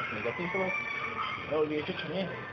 Stretávame sa aj s polovníkmi, aj normálne s rodinami sem tam, to je skôr akože príležitostne, pretože zámerne si vyberáme také miesta, ktoré sú neatraktívne pre bežných civilistov, ale keď sa stane, tak sú dve možnosti. Buď máme priamy dosah na to, že môžeme to s tými ľuďmi odkomunikovať, to znamená vysvetlí sa im, že častokrát sa ostanú, pozerajú si a dokonca si chcú ešte veci poťažkať, lebo možno majú malého chlapca, to je konkrétny príklad napríklad z Modry. Alebo keď sme napríklad ďaleko a vidíme ich, tak v podstate čakáme, kým nerušene prejdu, aby sme im práve nekazili proste nič. Aby sme v nich nezbudzovali proste žiadny nejaký stres, že nejaké zbrane. No ľudsky sa vás pýtam, keď človek alebo rodina ide do lesa a uvidí 15 mladíkov v maskáčoch, ktorí majú zbraní, úzdraho, dajme tomu, a čo si myslíte, že môže byť ich reakcia? Že nemáte vy pocit, že tá emócia, ktorú vyprídete, že je negatívna, voči vám sa vyvoláva, že ako keby súvisí jednoducho s tým, že človek bežne nevidí 15 mladíkov v maskáčoch v lese? To je pravda, avšak ako som už spomenul, my tým ľuďom všetko rozumne vysvetlíme a nestane sa, že by ten človek nepochopil. Práve sa stretávame s pozitívnymi ohlasmi, tí ľudia naozaj sa skôr s nami vyfotia, porozprávajú a tak ďalej. A zajímavé sa Ja si vás oslovím, možno niektorý prejde a myslí si svoje, nie? Takže je to kľudne možné, ale to my odkiaľ máme vedieť, ako nemôžeme potom rozoberať. Každopádne sa nestalo sa, že by niekto vyslovene došiel a začal nám proste niečo dohovárať. A v prípade, že došiel, napríklad raz sa nám stalo, že to bol miestny človek, polovník, ktorý proste tam v revíre sa asi pripravoval na polovačku, čo? Nebol si žiadny problém, povedal, že proste nie, a my sme povedali, že dobre. To ešte v Abrahame, asi pamätáš. Nebol si žiadny problém, my nemáme záujem robiť problém, pretože nás to samých proste znevažuje a samých nám to škodí. A okrem toho väčšina takýchto akcií bola po dohode či už s obecným alebo nejakým proste takýmto úradom. Že oni o nás vedeli, že tam ideme na istú oblasť a povedali, že môžeme tam ísť. A dali nám podmienky, za akých tam môžeme proste sa riešiť. Koľko bežne na taký výcvik chodíte? Bežne na výcvikoch, je to individuálne podľa toho, aký je oddiel, áno. Bežne tak chodí okolo tých 15 až 20 ľudí. Členov máte koľko? Lebo o tom je Členov niekoľko na špekulácií. Slovensku je okolo 100 v tejto chvíli, môže byť niečo vyše 100. Presný počet vám nepoviem, nakoľko pribúdajú a tak ďalej. Odchádzajú. Je to... Spoločný sa stretávate niekedy všetci? Áno, Slovenský branci organizuje spoločné výcviky, kedy si vlastne jednotlivé oddiely vymeniajú informácie, navodzujú prečovské styky po celej republike a jednak aj to je jedným z prínosov, že ľudia poznajú ľudí po celej republike, navodzujú tam prečovské vzťahy medzi tými rovesníkmi a tak ďalej. Čiže vzájomne sa poznáte. Áno, Je. väčšina. Prejdem k tomu, jeden z vašich bývalých členov, ktorý sa volá Martin Keprta, momentálne bojuje na Donbase. Veľmi priama otázka, aké si máte vzťahy? Takto, Martin Keprta, ako ste stále povedali, je bývalý člen, ktorý z presvedčenia a vďaka tomu, že boli rozpory v našich názoroch, opustil slovenských brancov zhruba okolo roka dozadu, alebo niečo viac. Bolo to v dobe, keď na Ukrajine bola úplne iná situácia a žiadna vojna tam nebola. Preto by som neraz spájal odchod Martina Keprtu s tým, že išiel bojovať na Ukrajine. Ako potom si nemá niečo spoločné. Pokiaľ není veštec a niečo podobné, tak to si nemôže mať žiadnu súvislosť. Tento človek odovzdal nášivky, odovzdal hodnosť, ktorú mal a opustil nás idea z dôvodu, že nezdieľa naše spoločné ideály. Čo to znamená, že nezdieľa spoločné ideály? Čo bol ten rozpor názorov? My ako branci, keď sme na obranu slovenskej vlasti, našeho okolia, našich rodín. Áno, hoci akej krizovej situácii. Ako vidíme, on bojuje na Ukrajine. Už toto je diametrálny rozdiel toho. To by ste už tedy akože mu prezentovali nejaké názory, alebo... Veď ešte nie, ja konštatujem to, aká je teraz situácia. Tak na čo ste sa pohádali? Áno, ja vám to poviem. Pohádajme sa na tom, že v podstate niektorí naši členovia, a to bola jedna z tých očí, ktoré vlastne prechádzalo, boli za to, aby sme boli stále proste uzavretí a niekde proste anonymní a úplne schovaní, aby o nás nikto nevedel. A vy ste práve naopak chceli rozptýliť všetky všelijaké fabulácie. Inak toto je ako takisto dôkaz toho, že stále tie fabulácie ešte sú a všelijaké vykonštruované veci. Tam sme sa práve chceli otvoriť verejnosti. Preto sme urobili rozhovory, či už s Slobodným vysielačom a s inými týmito. Niektorí to poprekrúcajú, niektorí dajú nedostrihané a tak ďalej. Čiže toto bol základný rozkol, že my sme sa chceli otvoriť verejnosti, aby neboli špekulácie o tom, poď nálepkovať nás tu na CISom. A už sa neotvorili. A my sme ostali zavretí. A mal predstavu o tom, ako viesť vlastný nejaký, povedzme tomu kvázi nový oddiel v Bratislave. Čo mal slúžiť, alebo že ako...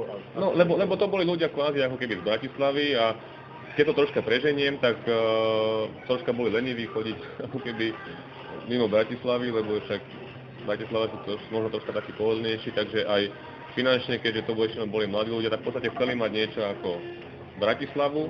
No a v podstate to bolo redundantné, pretože vlastne ten oddiel, ktorý je vlastne Bratislavsko-Trnavský, ten prvý vlastný oddiel, pretože to bol prvý oddiel, vlastne pokrýva ľudí z Bratislavy. No on na to najprv pristúpil, potom samozrejme si to asi premyslel v hlave, že nedostal asi úplne priestor na seberealizáciu svojimi nápadmi. Začali teda tieto ako keby názorové rozdiely a jedného dňa sa proste zbalil, odovzdal, napísal, že dobrovoľne vstúpil, dobrovoľne odchádza, porúčal sa odtedy. Je s tým kontaktom?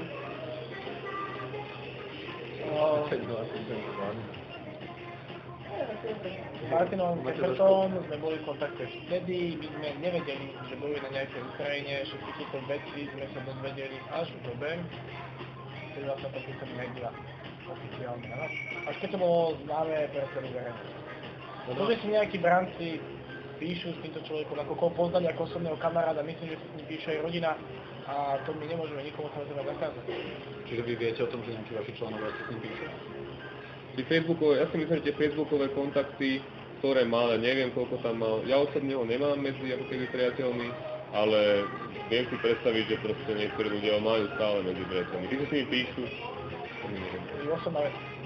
Na blogu Radovana Bránika aj vlastne v tom rozhovore, ktorý bol, zaznelo tvrdenie, že ďalšie 6, alebo minimálne 6 ľudia, o ktorých ho vie, vaši členovia sú tiež na Ukrajine. Je to pravda? Sú tam niektorí vaši členovia? Nevidujeme ani jedného člena, ktorý by odišiel od slovenských brancov do zahraničia, konkrétne do Ukrajiny. Okrem teraz, čo je známy ten Sojka, ako bývalý člen Martin Kepertom. Nevidujeme ani jednoho našho bývalého člena, alebo terajšieho člena, ktorý by odišiel bojovať do Ukrajiny. Ak niekto má takéto informácie, mňa ako predsedu by veľmi zaujímali a poprosím o nech ich poskytnúť, lebo by boli veľmi zaujímavé. Čo ste s takým človekom robili?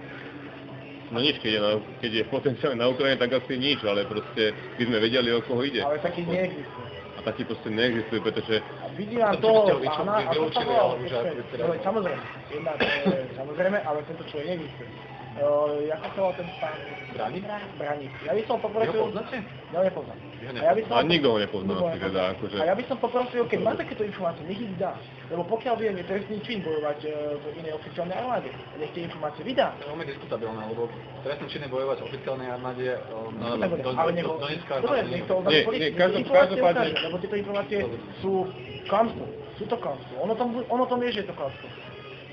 Koľko ani neukázal, kto to je, nemá žiadne dôkazy. Nikto ukáže, kto sa objaví, to nie je klamstvo. Nikto tam nebojuje. A životne taký človek aj nenájde, že by tam niekto ďalší bojoval, lebo taký nie je. Ste povedali, že princípom, alebo teda podstatou slovenských brancov je chrániť Slovensko a že to je vlastne jeden z takých tých názorových nezvod, ktoré ste dodatočne vyskytli s Kepertom. Takto.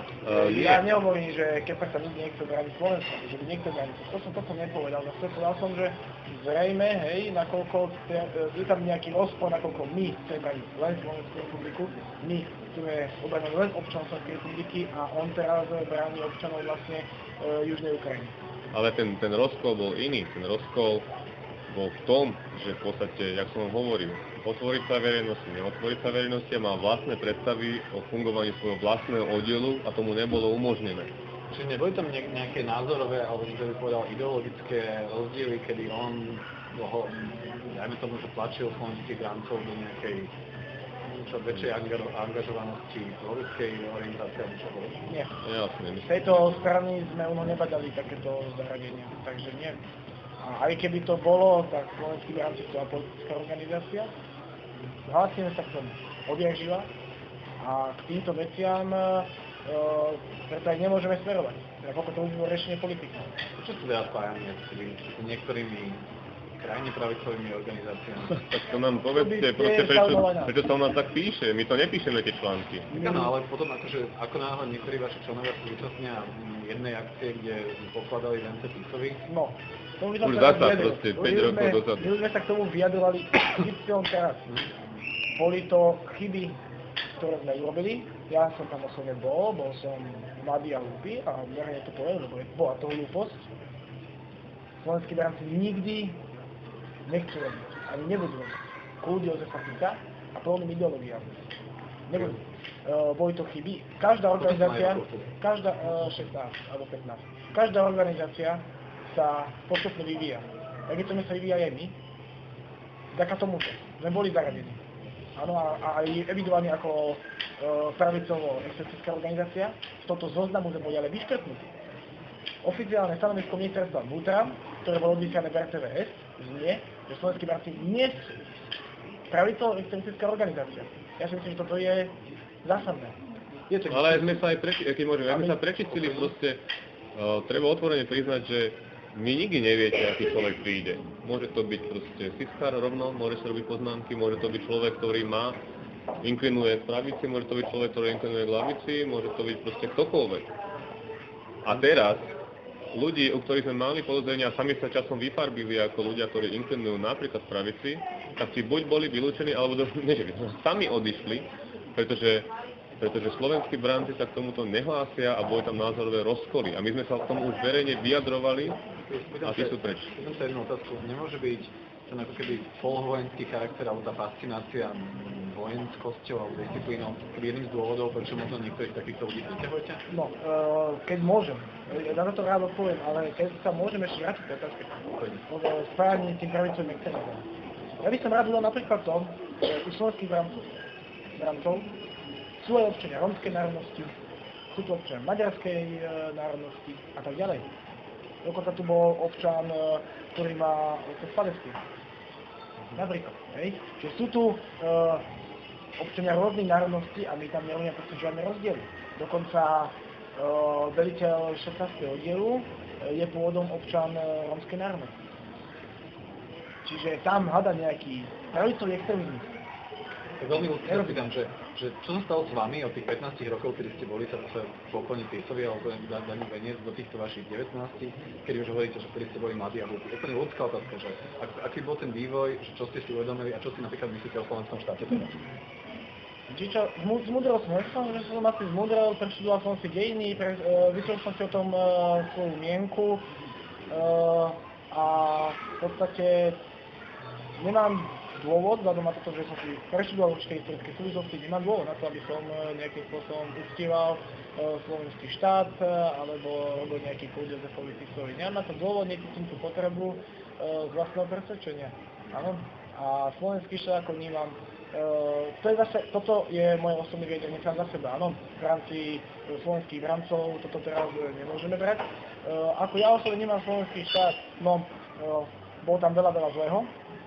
Bolo tam niečo dobré, ako v každej vlastne tej dobe, ale nerád by som osobne na toto odpovedám, ako nie som renomovaný historik, aby som takúto udalosť nejakým spôsobom hodnotil, riešil. Takto si to zhodnotil? Pretože som to hodnotil, ako som povedal, bol som hlúpy. Áno, ja som si tú chybu priznal, aj tebe priznám, bola to hlúposť. Ale teraz nechcem takúto udalosť, alebo takúto historickú súvislosť hodnotiť, nakoľko nie sa to ani oprávnení a ani dnešní historici na to nemajú nejaké jasné stanovisko. Hej? Nie jasné stanovisko, či prezident Jozef Tiso akú vlastne stranu zastupoval, áno, a tak ďalej. Sú to rôzne historické súvislosti, napríklad, že bol v umiernenom prúde HSLS a tak ďalej, ktoré nechcelo dokonca Nemecko a tak ďalej.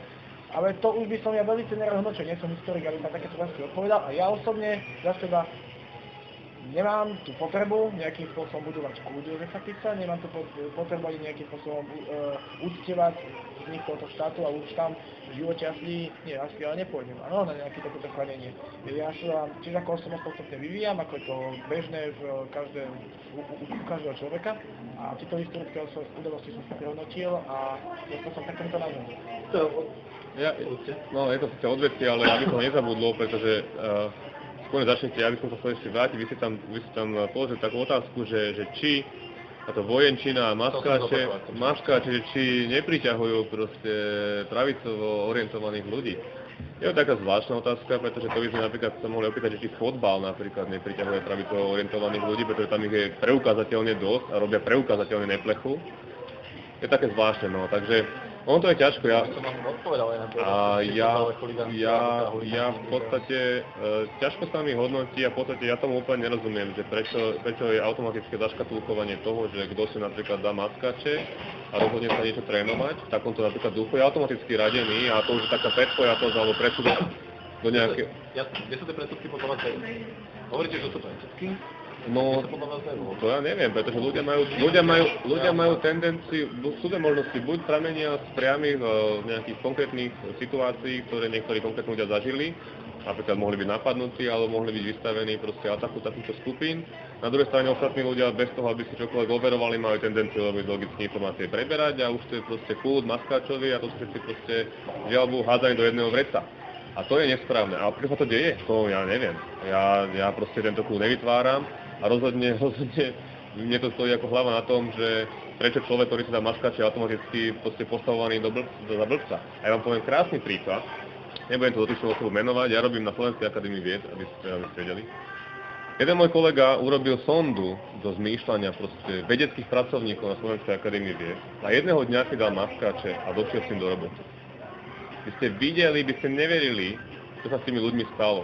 Ako náhle videli maskáče, tak ten deň to boli samé konštrukcie, fabulácie o tom, či mu nepreskočilo, čo je záč a prečo toto a prečo je neonacista, to sme nevedeli, proste úplne blbosti, takže verte či neverte, robte si čo chcete, ako to vy vyhodnotíte.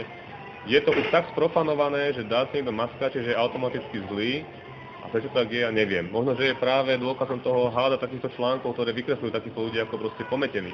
Možno je tam kus pravdy, možno je tam veľký kus pravdy, ale musíte musíte brať individualitu a nesmiete ho hádať všetko do jedného vreca. Veľmi ľudky spýtam, že akože v čase, kedy na Slovensku existuje mier, väčšina ľudí trávi víkendy tým, že idú na chalupu, alebo sa idú kúpať, alebo idú na huby, a partia mladíkov vyberie do lesa.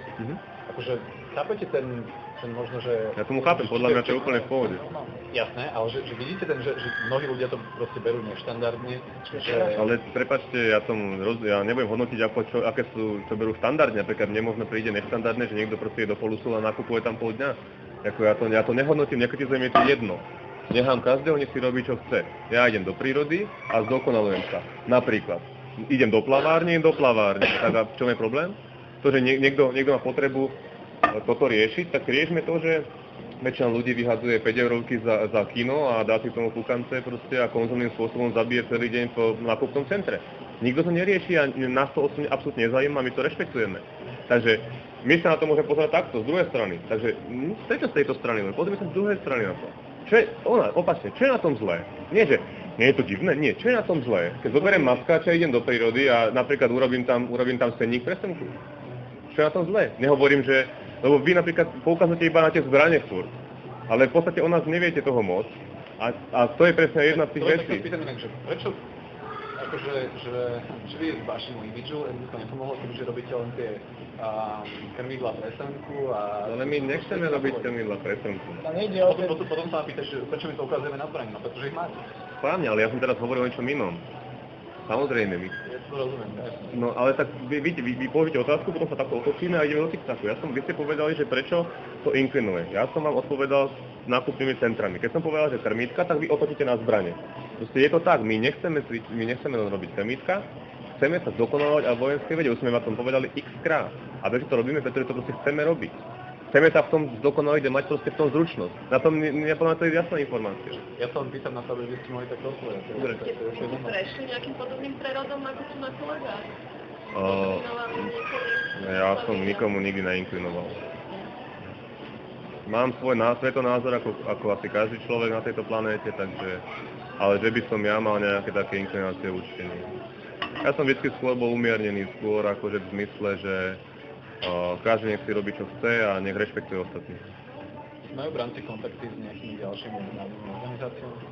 V tejto chvíli nemáme žiadne vážne kontakty, prebieha nejaká komunikácia, poslednú by som pravdu povedal s tou českou organizáciou, ale prebehlo to asi v takom štádiu, že by sa neuzavrelo, sme sa pozdravili, povedali si pár názorov na veci, ale žiadna spolupráca nie so žiadnou organizáciou. Ľudí to vie, čo to znamená, že v tejto chvíli, že minulé chvíli som to tak bol? Nie. Nemajte nikto. Žiadnou, pokiaľ dobre viem ako predseda, tak by som to mal niečo vedieť a so žiadnou inoštátnou organizáciou sme nekomunikovali. Nespolupracovali. Áno, žiadna spolupráca s žiadnou inou ako medzinárodnou organizáciou. Že nepredlhujem nejaké spoločné medzinárodné výcviky alebo výcviky s organizáciami z iného, a že sa členové skúšali niekde vonku. Slovenskí bránci takéto neorganizovali. Žiadny spoločný výcvik s inou krajinou, s inou organizáciou nerobí. Vy ako členovia? Nie. Nemám tieto informácie, takže ja si odpoveď za seba, myslím si, že nie. Ja určite nie. Ja som spomínal, ale to som bol na vlastné triky. To nebol v rámci organizácie. To som bol ja osobne ako súkromná osoba. Ja už som to naraz hovoril, je to verejne známe, bol som na výcviku u ruských kozákov. Čiže v Rusku. Alebo kde bol tu výcvik? Áno, bolo to v Rusku. Je to niečo zlé, lebo už je tak strašne veľa spomínané, že ako keby to bolo nejaké zlo. Ako keby proste to Rusko samotné bolo zlo. Ale pozor, prečo berme Rusko strašne ako nejaké zlo, že tam sa proste nie je zakázaná krajina? Rusko je momentálne súčasťou nejakého konfliktu, preto tie otázky vystavené. Je súčasťou konfliktu, ale to nemal nič s tým spoločné, že som ja navštívil jednak ako súkromný turista Moskvu. Jednak som tam bol na výcviku u ľudí, ktorí s terajšou politikou nemajú absolútne nič spoločné. Nič spoločné. Ja by som na to argumentoval, že Rusko je súčasťou konfliktu. Napríklad môžete si zobrať do úst slova francúzskeho prezidenta Hollanda, ktorý povedal, že nie sú dôkazy o tom, že ruská armáda je na Ukrajine. Nikto netvrdí, že tam nie sú Rusi, etnickí Rusi alebo nejaké ruské proste obyvateľstvo. Ale nehovorme, že oficiálne Rusko je v konflikte. To môžeme rovno povedať, že je tam oficiálne NATO a EÚ a žoldáci zo Švédska, Nemecka, Poľska, Chorvátska, bohvie odkiaľ. A to sú preukázateľné takisto veci. Ale nikto nehovorí, že NATO je oficiálne v konflikte. Takže prosím vás, dajme to do nejakého súvislu tak, že na Ukrajine je občianska vojna medzi povedzme tomu Kievom a nejakou domobranou v oblasti Donecka a Luhanska. Dobre? Ktorá podľa vás nie je podporovaná Ruskom? To som nepovedal. Že viete, akože teraz odpoviete, že či je Rusko súčasťou konfliktu. Ale tak bavme sa oficiálne o Kríme, dobre. Akože zasa, kto obsadil Krím, akože to je proste presne, to sú témy, do ktorých som sa nechcel zabrdnúť a dám tomu len jeden názor, akože keď sa držíme toho medzinárodného práva, a pokiaľ toho, čo ja viem, tak na Kríme prebehlo referendum a z 91% účastí, alebo opačne, alebo 88, alebo koľko to bolo, 90% sa vyhlásilo za pripojenie Ruskej federácie. Ja viac o tom neviem. Ja len reflektujem to, čo sa bežne pranieruje v médiách. Sú smery a sú vlastne, ktoré hovoria, že Rusko proste bohapústvo anektovalo Krím a sú smery, ktoré hovoria, že obyvatelia Kríma sa slobodne rozhodli pripojiť Ruskej federácii. Ja by som tomu ako súkromná osoba, mimo SB, nemajú občania právo na seba určenie.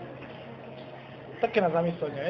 Ja nechcem... Proste je to kontroverzná otázka a či to bereme sprava alebo zľava, my tú pravdu nevieme. A ja by som teda veľmi nerad fabuloval. Môžeme si o tom čokoľvek mysleť, ale nerad by som to teraz na seba dával proste nejaké názory. A taktiež. To myslím, že aj stačí. Ja som bol v Rusku roku 2012. Bol tedy nejaký konflikt, alebo niečo povedzme z Ukrajinou, alebo niečo. Bolo nič. A že prečo to spájame? Teraz môžeme spájať to, že proste niekto bol v 50 rokoch v Rusku a že teraz podporuje túto spájame to, lebo ste to povedali, že chcete sa na to preto, lebo teraz v Rusku je určitý konflikt, respektíve, že Rusko ste povedali, že zapojené do toho konfliktu. Pýtali, že prečo je Rusko považované za strašné. A prečo ste to spomenuli, ako v tej súvislosti? Ja si to vás pýtal, či ja by som neviem, prečo to akože zase tak bolo spojené Dobre. Viete, akože, vy to vysvetlíte, ja sa to musím pýtať, Áno, pretože dobre. zase váš bývalý člen bojuje za proruských separatistov. Vy sa od neho vyštancujete, alebo hovoríte, že sa vyštancujete, ale je úplne relevantné sa na to pýtať vás, že aký máte názor a či náhodou vy by ste tam nešli. Áno, ale ja som reagoval na to, že vy ste povedali, že Rusko je v tom konflikte. Ja som sa snažil proste vám vysvetliť, že oficiálne tomu tak není. To, že Rusko podporuje a Európska únia a NATO podporuje druhú stranu, to sú dohady, ktoré nikto nechce ako keby zverejniť. Ale keď sa držíme vyhlásení, povedzme tomu, že relevantných osobností Európskej únie, napríklad Holanda, jasné, môžeme citovať hocikoho, takže my nevieme to pravdu. Náš prezident to hovorí, to je tiež pravda, áno. Čiže je tu viacero, tak pretože proste to je jedno. Čiže náš prezident hovorí, má nejaké stanovisko a je to fajn. To znamená, že ale ja a ostatní existujú aj iné stanoviska, ktoré sú v tom kontroverzné. Napríklad francúzsky prezident. Takže ja dovolím si tvrdiť, že nie je to úplne celkom jasné a pokiaľ viem, bola uzatvorená, alebo pokus teda uzatvorenú mierovú dohodu v Minsku a pevne verím a všetci veríme, že sa to naplní a podarí sa to zrealizovať, aby sa to zabíjanie tam ukončilo. A myslím si, že s týmto by sme mohli akože tú tému opustiť, keby tie intervencie nejaké ruské a tak ďalej. Úplne, ja akože by som dostaňam pri tých dobre, brancoch, pardon. Nemôžete sa viac menej povedať, že na vaše názory to dobre. Ste s tým spájani, máte priestor to momentálne. Poriadku. Poďme k tomu ako keby kontroverzné veci, voči ktorej by ste sa ohradili. No, presne tak, konečne sa tomu dostávame. Sme veľa toho vysvetlili. Viem, ale my by sme ešte potom konkrétne na toho Braníka, ktorý tu píše body. Reagujte na to, že ono vás spojil s niektorými technikami, ako napríklad waterboarding, čo je technika, ktorá je mučiaca, alebo evidovaná medzi mučiacimi technikami. No, cvičíte to, alebo necvičíte? Nie. Nie. Ja rozumiem povedať, nie je to veľké klamstvo. Ja osobne napríklad to neviem, že taká technika existuje a v živote som nestretol s tým, že by to niekto cvičil s pomenou obrancov. Takýto by v živote neprebehol. Z každého viete, koho vieme inak po tú dokumentáciu. Nemusíme to odfotiť, to je pravda, áno. Ale v živote takýto veci neprebehol. Ani nepokladáme za potrebné takéto veci robiť. Je to hlúposť a je to klamstvo a Braník celkovo uvádza veľmi veľké klamstvo v tomto článku a je ich plný klamstiev. A v súčasnosti možno, že zvažujeme sa obrátiť proste na policajný zbor, pretože naozaj toto už, čo tam ten pán Radovan Braník napísal vo vašom denníku, teda ako autor proste nejakých informácií, naozaj hraničí trestným činom ohovárania a šírenia poplašnej správy, pretože to sú blúdy nad blúdy a ak naozaj u nás ten pomyselný pohľad pretečie, tak sa určite obrátime na to, aby sa to vyšetrilo. Ja toto není možné takéto informácie podsúvať verejnosti, bez čisté klamstvá a veľmi negatívne špinia a podsúvajú proste lži o slovenských brankoch. Ja by som opäť ho vyzval, toho pána Braníka. Nech zase predložíte dôkazy. Ako o tých 6 bojovníkoch na Ukrajine, ako o ďalších XY veci, ktoré sú tu spomínané, lebo tie veci sú lož. Ono to vie, takže žiadne dôkaz nepredloží. No, lebo toto je vyfabulované, dôkazy nemá, preto sme aj tu, pretože keby my máme čisté ruky, my môžeme ísť do hociakého sporu, do hociakého kvázi, akože legálneho občianskoprávneho sporu. Nech sa páči, my sme úplne otvorení.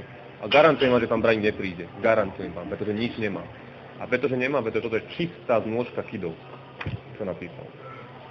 Či to je ten jeho blog, lebo akože v tomto rozhovoru predchádzal blog, ktorý... Viete, konkrétny story blog, není ako aj našich silách čítať všetko, čo sa napíše a hlavne pán Braník, ako v živote som ho nevidel, v živote som ho nepočul. To bola moja otázka, vy ho teda vôbec nepoznal. No ja ho určite nepoznal, som obrancov 2 roky. Ja som ho v živote nevidel, nepočul som ho. Teraz ho počujem prvý raz. Ani tá fotografia, ak to je jeho skutočná fotografia, tam je to jeho tak som ho v živote nevidel, proste neviem, kto to je. Ten človek v živote nemá našho byty. V živote nemá našho byty. A keď ešte môžem. Informácia, že v roku 2011 sa s nami stretol pri povodní v Píle. Na žiadnej Píle sme ani neboli, lebo v roku 2011 sme neexistovali. Vojenskí bránceníky v roku 2012. No, my sme tu už je pomáhali na povodniach, keď sa vyplavil Dunaj. Dunaj, tam sme boli. Čo tam píše Pílu? Boli sme konkrétne na Devine. Na Devine sme pomáhali odpredávaním škôl po povodní. V Píle v roku 2011 sme neboli, nakoľko sme neexistovali, tedy som mal tých 14, 15 a tedy sme sa neboli. Píše sa u nás v SME z roku 2012, že sme vznikli zhruba pred pár mesiacmi. Áno, čiže my to aj ja uvádzam. Žiadne tí väzni neboli. Ale on nás to spája s Kotlebami, s Kotlebovcami, on nás to spája s politickými hnutiami. Ja musím to, ešte pardon. On hovorí, že keď vás má porovnať s Kotlebovcami, tak vy ste sa opolitikami. ale moment, áno, to áno, ale napíše tu, že v žiadnom prípade neboli neonacisti, aj keď si viem predstaviť, že medzi nimi sa nachádzajú aj takí. Jeho predstavivosť je bujná a to my oceňujeme, ale v podstate je to klamstvo. Musím povedať, že znova, ak takí jedinci boli, tak spontánne odumreli, pretože odkedy ja som staršina a Peťo je dlhodobý predseda, všetky tieto príznaky takýchto jedincov sa vymýtili sami. Proste to nemá čo robiť, pretože slovenskí bratci tak nie sú orientovaní, nikdy ani nebudú a tým to končí. A ja by som ešte za perspektívu vrátim tomu zaujímavému roku. On tú celú skúsenosť s nami opíše na základe akéhosi stretnutia v tom roku 2011 v Píle.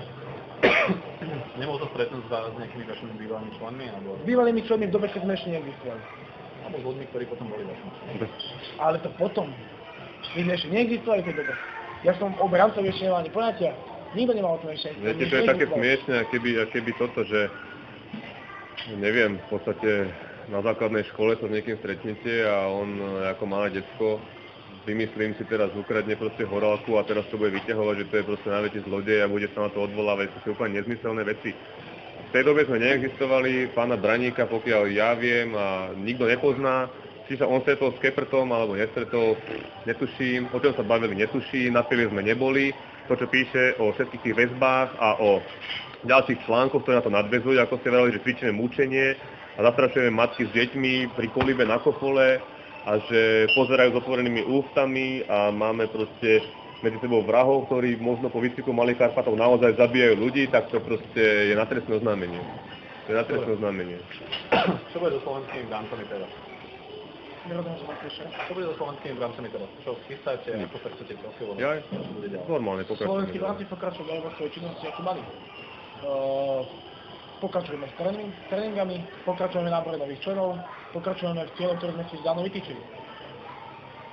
Naša činnosť odzrkadľuje akurát to, že ideme správnym smerom, nakoľko aj ministerstvo vnútra samovyhodnočilo, že nie sme pravicová extremistická organizácia, takže ideme správnym smerom.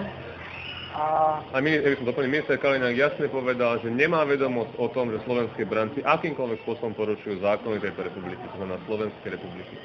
Čiže my nerobíme nič protizákonné a to, o čo sa snažíme a akým spôsobom sa snažíme aj prezentovať, nás len utvrdzuje v tom, že takéto plátky práve preto vznikajú, že niekomu to možno vadí, možno je to účelové, to sú naše názory, berte to ako chcete a snažíme sa a naozaj verte tomu z rôznych, či už sú to obce alebo čokoľvek, snažíme sa byť nablízko v prípade, že by bola požiadavka alebo ochota alebo snaha zapojiť sa či už do nejakej akcie.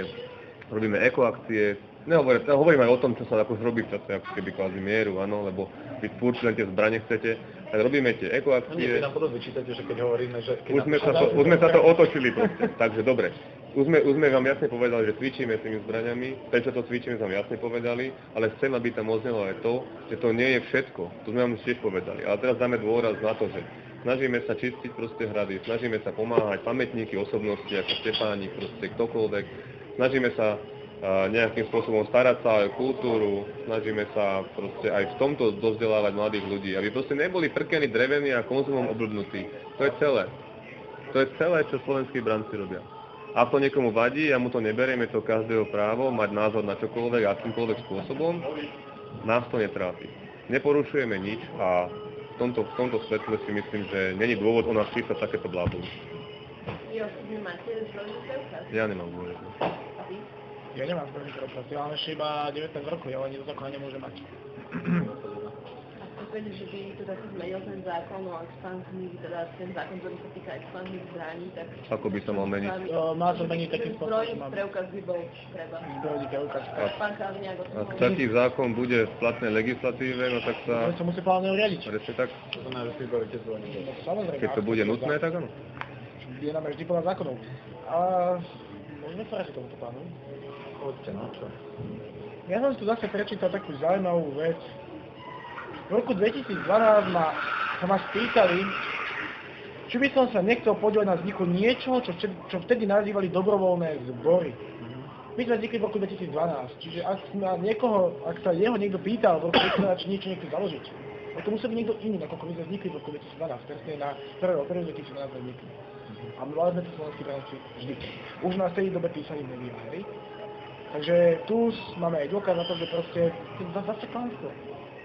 Zase tam proste len, ale nepravdivé informácie. Ten pán sa pravdepodobne sa to úplne nechýli. Ako dobrovoľné zbory, viete, nezakladajú. A ešte jednu perlu, ja vám vyťahnem úplne takú perfektnú vec, aby ste teda... Slovenskí branci nie sú jedinou organizáciou, samozrejme nadpis je obrovitánsky, slovenskí branci o vzore sa tam už nepíše. Ale to nie je o tom veľkosti fontu, ale je o tom, že čo tam je napísané. Dobre, obrovitánsky v tom, že čo tam svieti. A nesvieti tam vzdor, ani dobrovoľník, ani nič iné. Svieti tam slovenskí branci a potom je napísané, že krajná pravica telesných schopností svojich členov utužuje už roky. Po odtuctu mladíkov v zelených vojenských uniformách pristúpi muž so slzným plynom, každému nastrieka do tváre. Tak nech sa páči, napíše, že to je vzdor. Kde to je napísané? Kde je napísané, že to je vzdor? Ja tu nevidím, že to je napísané, že to je vzdor. Pod tým je nejaký ďalší odsek. Tak vyzerá jedna zo scén bojovne Ladiného videa akčnej skupiny Vzdor. Dobre, ale je to pod názvom slovenskí branci. To znamená, že ale viete čo, ja akože troška fajn. Máte pravdu, je to tu napísané, že to je ako skupina Vzdor. Prečo to je napísané, dokonca v tom istom odseku začína slovenskí branci. Ja akože nepodceňujete vizuálny aspekt, proste čomu to všetkému smeruje. Je tam napísané, že slovenskí branci nie sú jedinou organizáciou, ktorá vo extrémnej vojenskej akcie, podobné organizácie má aj Slovenská krajná práca. Výborné. V tom istom odseku je napísané, že príde mu. Potom je nový odsek, ktorý hovorí, že to je vzdor. Ja by som pozor. Kľudne sa to mohlo napísať opačne, aby každému bolo jasné, že to je vzdor. Ale to je jedno. A ešte poslednú vec, ktorú som ja, to je taká dobrá vecička, je, že sme lepší ako ozbrojené sily. Kde to je? Áno, Radovan Braník, proste, desiatky z týchto chalanov, počúvajte ma. Podľa jeho názoru je niečo veľmi nebezpečné. Kedy sa na Facebooku stránku mali pomerne otvorení, no ju zmazali. Akože nezmazali sme ju, ale zmazali nám ju, keď sme tak pri tom. Nevieme, kto to bol, ale zmazal. Stránka mala 8,000 lajkov, keď sme tak... A zmazali ju. Chceme pokračovať ďalej v činnosti. Na čo by sme umazali a vytvorili si novú, ktorá má 0 lajkov? V tejto súčasnej sa síce prezentujú konformnejšie, no aj na nej nájsť veci, ktoré sú podľa môjho názoru nebezpečné. Všetky z týchto chalanov v priebehu 4 rokov, branci neexistujú 4 rokov. Získali silné schopnosti boja zblízka či obsadzovanie bodov. Môžem povedať, že mnohí z nich sú zdatnejší ako bežný prieskumník slovenských ozbrojených síl. Či vy sa necítite zdatnejšie ako bežný síl? No vzhľadom na to, že je to zamestnanie byť v ozbrojených silách Slovenskej republiky a trénujú každý deň, a my trénujeme raz za 2 týždne a polovica ľudí sú proste ľudia, ktorí sú prkení a začínajú vlastne od nuly. Tak pri všetkej úcte, akože toto je dosť vážne a svojím spôsobom to môže byť brané ako znevažovanie akože kvality slovenských ozbrojených síl, teda ozbrojených síl Slovenskej republiky, veď to je úplne smiešne. Viete o tom, že tento rok prebehlo tretie výročie vzniku slovenských brancov? Ten pán už teraz udával, že vytujeme 4 roky. Aj popletený je celý. Dobre. Ale ja by som sa ešte raz vrátil. Môžem ešte jednu otázku na vás vyspovedať, že neviete teda povedať, že by sa stalo, keby ten konflikt na Ukrajine prekúpol do takého veľkého konfliktu, že by tí ľudí prišli sem, že neviete povedať, že na koncu strany by ste sa postavili pri akej... Hovoril som o tom. Akej situácii ste... Ja myslím, že som o tom vôbec nehovoril. Za prvé, vy si myslíte, že hrozí, že Rusi sem prídu, normálne dojdu s tankami, obsadia nás a potom dojdu Američania, to sa bude biť. A toto všetko bude proste veľké bojisko. Toto hrozí podľa vás. No, ja si pýtam na hypotetickú situáciu, že, a vy ste povedali, že... Môžu to tu Marťany. Počkaj. No? Že neviete konkrétnu situáciu, takže neviete povedať, že na ktorú stranu by ste sa pripojili. Neviem povedať na túto otázku, neviem odpovedať, pretože je naozaj veľmi hypotetická.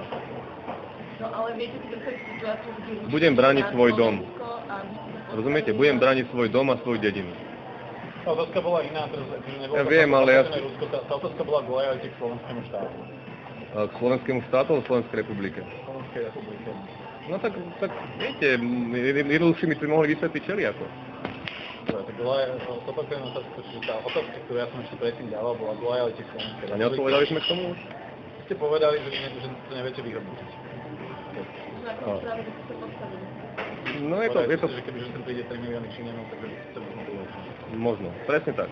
Takže myslím si, že to je odpoveď, ktorú by som dal. Ja si myslím, pokiaľ Slovenská republika nejakým spôsobom neohrozuje slovenských občanov, to si nemyslím, nie je dôvod, aby sme voči nej v tej dobe, ak neohrozuje slovenských občanov priamo na životoch, neboli loajálni, takže by sme vždy brániť slovenských občanov, naše rodiny a tak ďalej. A myslím, že to je aj odpoveď na tú otázku. To nepredpokladám, že by Slovenská republika niekedy nejakým spôsobom na životoch ohrozovala slovenských občanov, tým pádom som odpovedal. Ale ja by som sa raz vrátil k podstatnejšej veci. Nie že podstatnejšie, ale k veci, ktoré by sme sa radi vyjadrili a prečo sme tento rozhovor vlastne celý túto nejakým spôsobom zorganizovali. Motali sme sa už okolo toho veľkého názvu, ktorý podľa vás nie je veľký, alebo nie je výrazný, alebo výrazne nás nespája so žiadnou z tých pravicovo orientovaných skupín. Slovenskí branci nie sú jediní. Nie sú jediní, čiže ich je viac. Ako sa u nás doceluje krajná pravica? My ste až priamo v tom nadpise spojili s krajnou pravicou. Je to tam nie je to tam priamo spojené? Pozrite, preboha ľudia, hej? Je tam priamo napísané. Je tam napísaná veta, ktorá to vysvetľuje.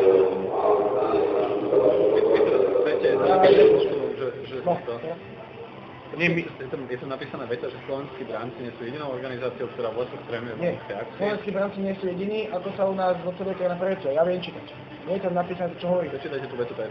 Dobre, ale vy si myslíte, že všetci ľudia čítajú všetko? Ale ja hovorím Vy o moc nadpise. dobre viete, ako Ja funguje hovorím- proste média, ako fungujú highlighty a Ja hovorím o No ja by som nadpise. chcel, aby ste tam napísali proste to, čo tam je v tom článku. Napísané, že napríklad krajná pravica sa zjednocuje, alebo čo ja viem, o čom ten ďalší A my text tady je. môžeme byť spomenutí. Slovenskí branci. Ešte raz to opakujem už asi 5. raz. Dajte tomu normálne Boli štátnu ministerstvo kultúru. vnútra. Ministerstvo vnútra sa vyjadrilo na adresu slovenských brancov, že nie sme pravicovo-extremistická organizácia a nie sme takto ladení. Tvrdíte, že v tomto nadpise nie je žiadna spojitosť medzi slovenskými brancami a pravicovou a extrémnou pravicou. Vysvetlená, ešte raz zopakujem, vysvetlená spojitosť, že ste skupina, ktorá trénuje boj z blízka v lete. Dobre, nechcete to pochopiť. Nie, dobre. Proste tu je napísané. Podobný typ činnosti ako napríklad ďalší krajín pravicové. Ako sa u nás doceluje krajná Dobre, pravica? Slovenskí branci nie sú jediní. Dobre, počkaj, dobre, to ja myslím, že stačí. Dobre, ja si myslím, že v tomto máme asi odlišné názory. Nemusíme sa točiť v nejakom kolečku, ja si myslím, že to je jasné. A ešte máte nejaké otázky teda, alebo? Super. Môžeme ešte pre istotu. Chcete aj tituly? Nie, stačí bez toho, len by som nepopriekol, keď budem robiť ten Filip. Filip? Rázga. Rázga? Áno, Rázga. Ale možno by mohli by sa mi dať moje vzdelanie. Na občianskom by to malo byť. Je to povinné. Tituly bežne neuvádzame, Viete, ale môžem tam uvieť, že kde pracujete. tak to skôr radšej ne teda. Ahoj. Dobre, a 3. stupňa. Ako nazvore? Biomolekulárna chémia. Robíte sa. Robím nasávku.